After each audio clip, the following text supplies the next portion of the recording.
I'm Lindsay Allen. I'm General Manager for Azure Databricks, and my team, half of them are here. We own product and engineering for Azure Databricks. And today, I'm going to be here talking about Azure Confidential Computing VMs support in Azure Databricks. Sometimes we call it Azure Confidential Databricks. And I didn't have agenda slides, so I'm going to explain the structure of this next 40 minutes a bit. I'm going to give a little bit overview and of Databricks and Databricks security a bit at the end, and get into what is Azure Confidential Computing. Why is that different from these confidential VMs in other cloud, and how that can be beneficial for you, customer, at this age of security is super important. Zero trust, right? We cannot emphasize that enough. Just zero trust, we're doing that all across Microsoft. We're setting the principles, we're communicating to customers, and Azure Databricks is one of very few Azure services support confidential VM.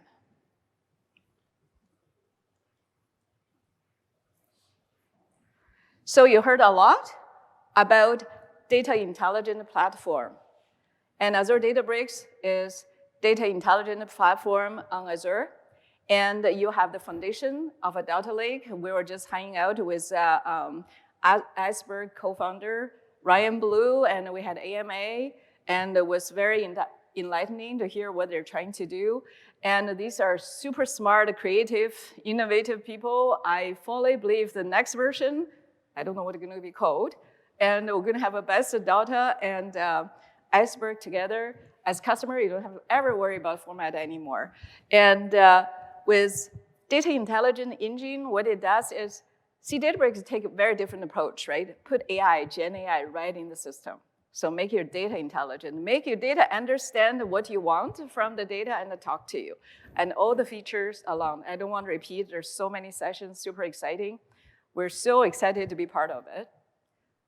I'm going to finish the animation. There we go. So what is Azure Databricks? I know this is one of the old slides. I always have to bring it up.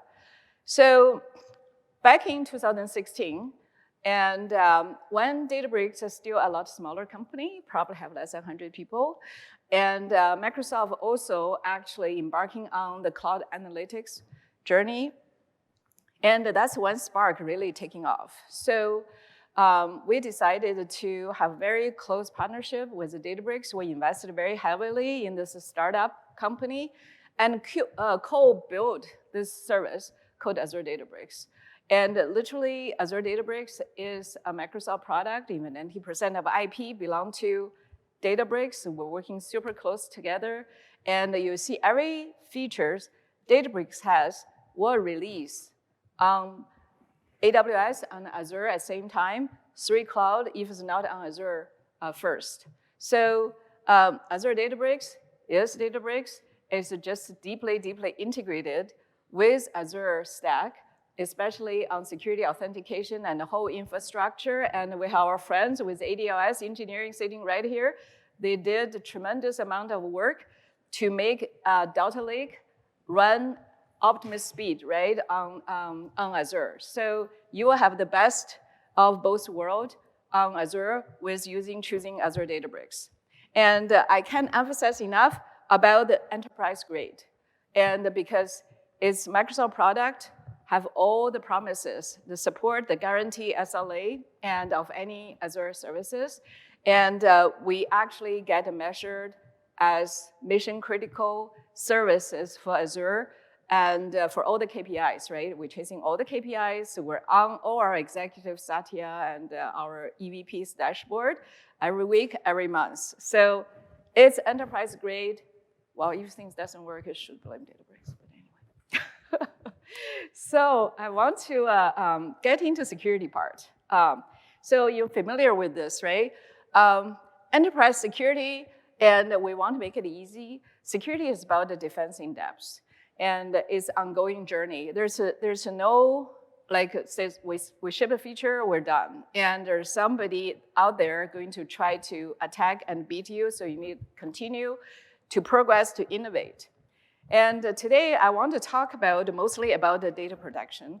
When you use data platform and data AI platform for analytics, you're trying to actually use data for your business need. And I just list lots of features, lots of things actually on infrastructure level. I feel like customer take it for granted. It's not everywhere have AD and Entra, right? In AWS, you don't have that with Databricks. You're on your own. And with Azure Databricks, we're guaranteeing everything. So some of the top questions, I know might be basics, probably for most of you, you already know. And show of hands, how many of you using Databricks on Azure today? Awesome. That's why you come to Azure Databricks session. Thank you. So I will let you read this. I will try to address some of this and I might go over pretty fast. And I want to leave plenty of time for QA. So who have access, the basic stuff. Where is the data stored? Where is the network? How the network configured? And who have access to what, right? So look at the architecture. This represents the classic architecture of Databricks, not the serverless. Serverless is actually going to expand the Spark compute, going to be in Azure tenant, Microsoft managed tenant. But in the classic one, this is relevant to confidential VM as well, and all on Azure. And the boundary is Microsoft's tenant subscription and manages we call it control plane, and where the web apps essentially is, right? And have basic metadata configuration is there. And the core data and the data compute generally deployed in your network, in your subscription, under your network, under your subscription. But we managed to generate one bill for you, right? You don't have to have different bill. It will be aggregated under Azure Databricks, but it's not in the boundary of Microsoft managed tenant. It's in your subscription. So that's basic architecture. Then let's talk about the data encryption part, right? So in all environment, I know it's oversimplified, right? We do have some ports open here or there in order to manage, but end-to-end everywhere, TLS and enabled, network is encrypted. So data in transit, there's no clear text, right? So even between data plane and the control plane, we just recently released, if you use the Databricks for a while, you know there's a DBFS, internal endpointing point, pointing to control plane. There's a customer regulatory requirement. Don't want that to be a public endpoint. So we just fully GA'd a DBFS, a private endpoint. You can shut that down and to even talk to internal Microsoft endpoint. Beyond encryption, there's no public endpoint anywhere in this deployment. And the half meta store is encrypted. If you use Unity Catalog, absolutely it's encrypted. And you can use your own key now. We allow customer bring their own key to encrypt your storage. And all the instance storage by default ADLS is encrypted. The root storage is also encrypted as a DBFS. And all of the control plane data, there's a lot of animations on my slides. You can bring your own keys. And for the notebook DBFS, it's not public preview, it's GA. I'm sorry about this. Okay, I'm gonna click through this. The whole point is, it's encrypted everywhere, whatever Azure support encryption, that's network, that's storage, that's endpoint, all implemented with Azure Databricks. And the best thing is you really don't have to do anything in Azure Databricks to configure it. It's just part of Azure. It's required for us to launch any services in Microsoft on Azure. So zero trust. What else is missing in that whole thing, right? And we encrypted everything. What about in memory? So computers compute something on the data, and they needed to be able to access the data, one in memory. So remember Intel had the side channel attack. What if somebody compromised your VM, right? Then data become clear text in memory. So this is really for your super, super sensitive data because actual encryptions, everything does come with a little bit performance hit, right? Because they all require compute. And for this, really, just in case. It's, social engineering attack these days happens. A couple of weeks ago, Snowflake got some poor employee being socially engineered and accidentally logged into everything. And it's not like you're admin doing it on purpose, but it just happens, right? So if for your super sensitive data you want actually protected, this is where the talk of confidential computing come in. The motivation, their customer today will not move, certain data will just not move. We do have, customer have certain data in lock and keys, right? Literally involved somewhere, but it makes it really hard to use. So especially for big data, it just doesn't fit and not plugged into the cloud analytics ecosystem, and you want to do data and AI these days, you want to do that securely. So that's the motivation. We've been on confidential computing journey for almost 10 years now. The first release we did it was Intel SGX, have the secure enclave. I'm the PM that time. I actually own the product owner for SQL Server. We're the first one released always encrypted and using the enclave. But then the challenge is it's just too difficult. You have to rewrite your app to that API in order to run in the enclave. Then the enclave doesn't support enough concurrent sessions. And for massive data parallel processing is handicapped, right? So we've been thinking and dreaming of what if they put the whole VM in there. We actually had Microsoft Research put the entire SQL in the enclave, right? But now I have nowhere else to put my data. So now we have data at rest, data in transit, taking for granted, everybody have it. So data in use is what the confidential computing does. Protect you from malicious admins or insiders. I'm not talking about the person. What if the person gets social engineered, right? Or somebody get pretty upset that a Capital One case from one of the former employee of AWS. Things like this happens, right? Super sensitive data you want to protect, and some third-party access. You really don't want them to have access. So confidential computing is actually rooted to protect data in use, rooted in hardware. So the protection encryption is actually binded with the silicon. And you won't be able to get to it. You need to get attestation with the hardware manufacturer. And what I know, I probably have slides later or the video. What the difference is compared to AWS's VMs, we have remote attestation. Basically, Microsoft employee or anybody have zero access to that VM at all.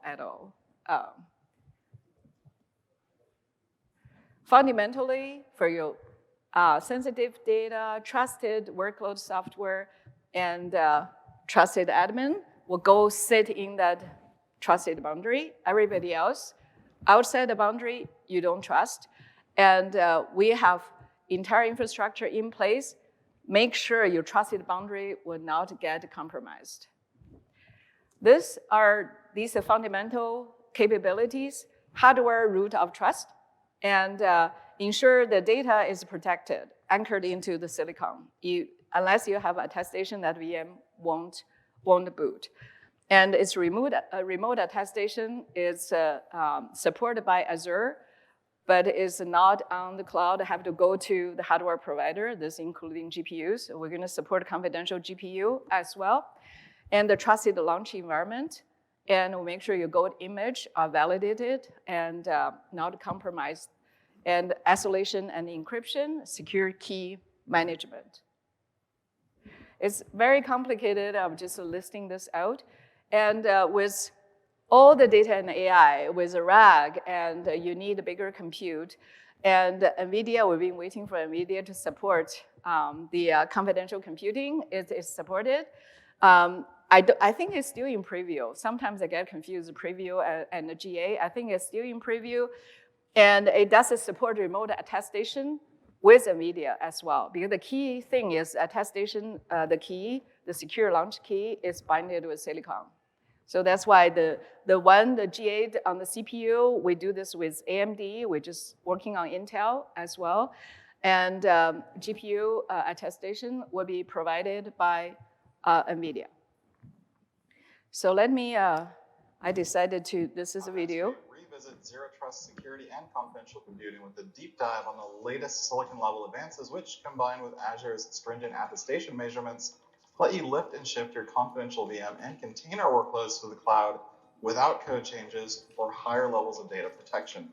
Now we'll show you your options with data encryption and isolation, starting with the virtual machine layer to containers running in the encrypted VM and ultimately Azure container instances, and how this collectively compares to other options such as encryption using application enclaves. And to walk us through all this, we're joined today by Michael McReynolds from the Azure Confidential Computing team in Microsoft. Welcome. Really happy to be here. Thanks for having me on the show. And thanks so much for joining us today. You know, as a primer for people that are still new to the topic of confidential computing, while we protect your data while it's in rest in our data centers and also encrypt it while it's in transit, confidential computing is really about protecting your highly sensitive data while it's in use. This is important because if you're from a highly regulated industry or have privacy and compliance concerns over your data or how it's accessed by apps, processes, or even rogue admins, to solve for this, one approach is to use secure application enclaves at the silicon level, and those protect confidential data and code in your applications, which we covered on our recent show with Intel. And today we want to look at recent innovations that expand your options for implementing confidential computing as you assess moving your workloads to the cloud. So Michael, can you explain what these options are and how it changes things? Sure, this is all about layering additional hardware defenses that protect your data while it's in the cloud. At the end of the day, we know that even your cloud service provider, whoever it is, shouldn't be in your trust boundary. So we give you a spectrum of choices to minimize this. On the right of the spectrum, this approach to confidential computing implements an application enclave to protect right down to the line of code. Of course, Intel really blazed the path forward here with Intel SGX. This technology enables you to shrink your trust boundary, requiring an attestation before data and code can be processed. To use this, you need to enlighten or containerize your applications. So a lot of people tend to use this approach for new apps. This is so they can define down to the line of code and data that they want the enclave to protect. Okay, so while this is the highest level of protection, there's a bit more work to do here in this case. Exactly, and this is why on the left of the spectrum, we're investing in ease of use. With this, you can bring your existing VMs and containers with sensitive data into Azure without any code changes using confidential VMs and containers. So compared to then application enclaves, this approach to confidential computing, it lets you lift and shift what you already have without any modification, right? So how does this level of protection then compare versus other options? To be clear, everything on this spectrum gives you significant protection. Taking a zero trust mindset within the spectrum itself is the best way to think about this. The more code you put inside your trusted computing base, the more exposure that you have. At the end of the day, the VM level encryption will meet the needs for most workloads. That said, you can go even further if you prefer. Makes sense. So what types of attacks then are we protecting against, and how does this map to maybe an organization who's thinking about moving their workloads to the cloud? From a zero trust perspective, we never want to underestimate the sophistication of attackers. For example, what happens if a platform vulnerability has been discovered that's exploited by a bad actor to try copy over data from neighboring VMs on the server? Even though it's unlikely that an attack like a memory dump could be performed, if a person or process has unchallenged access to a running physical server or VM, we want to protect against the contents being exposed in the clear, which would put the data at risk. And we don't underestimate that bad actors with enough knowledge to the inner workings of a system may take additional steps to try and cover their tracks by manipulating audit logs. Okay, so what kind of protections then do confidential VMs give you for a scenario like this? So with confidential VMs, the attack surface has been reduced. That's because confidential VMs are protected. Even if a bad actor breaches the hypervisor with a 0-day vulnerability and they attempt to perform a memory dump on the VM, it will only return ciphertext. So they can't read then what's in the memory of that neighboring VM, but what happens if they get access to memory and try to overwrite the memory of that VM? In that case, it will also fail. If they try to corrupt the data in memory and overwrite what's there, their attempt to write wouldn't work as only the VM is allowed to write to memory. And from this perspective, confidential VMs really help defend against a broad range of attacks, even cold boot attacks. Which, by the way, is something that we covered on a recent show with Intel. In this case, confidential VMs in Azure are available for both the DC and EC series. And these currently use the latest AMD EPYC processors that support secure encrypted virtualization with secure nested paging. That said, though, how would an organization using confidential VMs ensure that that VM is secured at the hardware root of trust? First off, confidential VMs offer verifiable remote attestation with a third-party hardware root of trust. These VMs protect the OS disk with encryption keys that are bonded with a secure key release policy. Once the conditions of the attestation policy have been met, only then can the encryption keys be released to enable the OS to boot. If any malicious code tries to infect an offline VM disk and boot it, attestation will fail, the keys will not be released, and the VM will not boot. You can control the keys, and we're investing in alternative integrity methods that allow you to secure the early boot flow. And that's really a lot of control, and it's on a different level of protection compared to other approaches out there. Of course, the huge benefit is being able to easily leverage these protections by bringing your existing apps to confidential VMs without any code changes. That's right. In fact, let me show you how easy it is to create a confidential VM. I'll do this right from the Azure portal. You can also script this to use Azure CLI, ARM templates, or other tools too. I'll create a VM. From the virtual machine blade, I filled in the standard fields for name, resource group, and then I've selected here the confidential VM security type. To find an image like this one, it's best to filter security type on confidential in the gallery. Here I can choose from either the DC or the EC series VMs. There are all sizes that you can choose from based on the performance level that you need. I'll pick this one. In this case, I'll also create a new SSH key pair. Then I'll navigate to disks, where we recommend that you check the confidential compute disk encryption box. I can configure my key management choices, but I will keep with the platform managed key as default. And that's it. In a couple of minutes, I'll have a VM where my data is protected in use. And from that, you can also run an attestation report to help ensure that this is a genuine confidential VM. In fact, here's the JSON web token that it returns, and here's what it looks like after it's been decrypted. And by the way, in GitHub, we've open sourced this tool for generating attestation reports in the VM at aka.ms/CVM attestation. So now you've got your confidential VM running, and So this attestation report is important for auditors. I know that's why we open sourced it. There's a sample code, how to run it, and it will guarantee your attestation is remote and is happening, and you can validate the keys. So now we call it Azure Confidential Databricks, and it's G8 supporting AMD and EPYC chips, and within the process to support the Intel version of that as well. And I would do, I do have another video, the announcement video. I thought it was pretty exciting. For all the use cases we support, we see lots of customers using this. Hi, everyone. I'm David Meyer, Senior Vice President of Product Management at Databricks. And I'm here to talk to you about our collaboration with Microsoft to bring Azure Confidential Computing to Azure Databricks. With support for Azure Confidential Computing, customers can build an end-to-end data platform on the Databricks Lakehouse with increased confidentiality and privacy by protecting data in use with AMD-based Azure Confidential VMs. Databricks has always supported protecting data with capabilities such as encryption in transit and at rest with customer-managed keys. But with Azure Confidential Computing, Databricks takes data protection to the next level by protecting data while it's in use, that is, while it's being processed on your Azure Databricks clusters. Let me explain why this matters and why you should consider using this new capability. First, privacy and security are top concerns for you and for any organization working with sensitive and regulated data on public clouds. Azure Confidential Computing protects data in memory in hardware-based, trusted execution environments. Further, it processes data only after the cloud environment is verified, helping prevent unauthorized data access.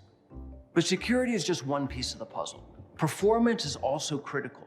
AMD-based confidential VMs enabled a strong data protection with full VM encryption while minimizing the performance impact.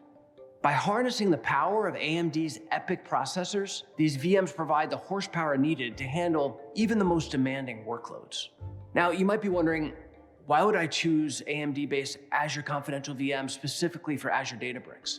There's just so much synergy between these technologies. Azure Databricks can handle your largest big data and AI workloads. In fact, we launch over 10 million machines a day on Azure for our customers doing this. You need to derive value from all of your data sets, including those that are security and privacy sensitive. This infrastructure supports robust data protection and confidentiality, a key requirement. Azure Confidential VMs based on AMD processors are purpose-built to meet these requirements, offering a balance of security, performance, and scalability. With Azure Databricks and Azure Confidential Computing, you'll unlock a new level of business value by being able to make faster data-driven decisions on all of your most sensitive and confidential data. So I encourage you to explore how you can build your data and AI strategy with the Databricks Lakehouse for all of your sensitive data sets with increased security that Azure Confidential VMs featuring AMD EPYC processors can provide. Together, we can unlock the true potential of your data, and as a result, your entire business. Thank you very much. Yeah, we're quite excited with this collaboration, and especially for the customer, if I can I forward this? Oh, sorry, my slides. Okay, let me go forward. Yeah, we're really excited about this collaboration and make Azure Databricks different from Databricks running on AWS. Let me show you how to actually use it. Just so simple, that's what I was telling my team. This simple demo should work as long as the network, it should just work. So I have a workspace, Databricks workspace. You saw in the video, and Michael just wanted to create a VM and just VM. You basically can do the same thing. And if I go to create a new compute cluster, so you know your typical thing and your policy, whatever you need to fill out. And I'm going to say single user access mode. You need to give the VM for your drivers and workers. And so these are, all I need to do is, oh no, sorry, that's runtime. And for the worker type, if I type in DC, and it will pop up all the confidential compute VMs. Since it's workers, I'm going to pick all these full course little ones, and by default, number of max 8 workers. And then I need to do the same. There's an E series and D series, right? So D series is smaller. And if you type in EC, I think it will pop up the bigger ones. Yes. The memory optimized. I'll do the D series. And I will pick the driver to be a little bit bigger. And then I'll use the default tag, default everything. And you can see Photon is enabled on these VMs because it's just like regular VMs, right? So now that's it. I'm go create a compute. You get cluster up running. And when these VMs are provisioned from Azure compute resource provider. And there's no difference from creating any other VMs. That I have a few created already. If I go back, you'll see I have some cluster running already. I'll let that one provision, doesn't need, see it's running. And I have few I set to like 16 minutes, whatever, and I'll shut it down so it doesn't burn through my budget. Okay, so I will just want to take a quick step back on the rest of the security stack. On the authentication is fully integrated with AAD. And I know all the feature request complaints, we need to work with SCIM team, AAD team to enable it. There's no separate authentication process in Azure Databricks. It's fully rely on Azure. And so the policy, the ID, the managed identity, or SPN, it carry all the way through to ADLS, right? And we also support federation. And so if you're, I know many of our enterprise customers have AAD federation with Azure. This is fully functional. And you can define your AAD group and policy in AAD even through your federation. And since it's all support RBAC, and we support all the very fine-grained object level of echoes all the way, not just to files, right? To columns. Unity Catalog supports row level and column level security, and that can be defined through AAD as well. And the echo goes all the way.